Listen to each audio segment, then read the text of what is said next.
વડોદરામાં ટ્રાફિક વ્યવસ્થા સુચારુ રાખવા માટે ટ્રાફિક શાખા પૂર્વ અને કારેલીબાગ પોલીસની સંયુક્ત ટીમ દ્વારા આજે વિશેષ દબાણ હટાવો અભિયાન હાથ ધરવામાં આવ્યું હતું।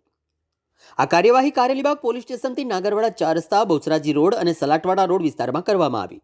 વડોદરા શહેર પોલીસ કમિશનર નરસિંહા કુમાર, અધિક પોલીસ કમિશનર ડોક્ટર લીના પાટીલની સૂચનાથી નાયબ પોલીસ કમિશનર ઝોન 4 અને નાયબ પોલીસ કમિશનર પૂર્વ ઝોનના માર્ગદર્શન હેઠળ આ કામગીરી કરવામાં આવી હતી। ટ્રાફિક શાખા પૂર્વના enforcement team in-charge police inspector H M. Vyas, તેમની ટીમ અને કારેલીબાગ પોલીસ સ્ટેશનના police sub inspector D B. Patel સહિતના કર્મચારીઓ દ્વારા નો પાર્કિંગ, બિનવારસી વાહનો તથા એકી બેકી જાહેરનામા અંતર્ગત રસ્તા પર થતા દબાણો દૂર કરવામાં આવ્યા। આ સંયુક્ત કાર્યવાહી દરમિયાન કુલ 84 ઈ-ચલણ આપવામાં આવ્યા, 8 ટુ વ્હીલર અને 1 4 વ્હીલર ટોઈંગ કરવામાં આવી તથા દબાણ કરતા વાહન ચાલકો સામે કાયદેસરની કાર્યવાહી કરવામાં આવી હોવાનું પોલીસ દ્વારા જણાવાયું હતું।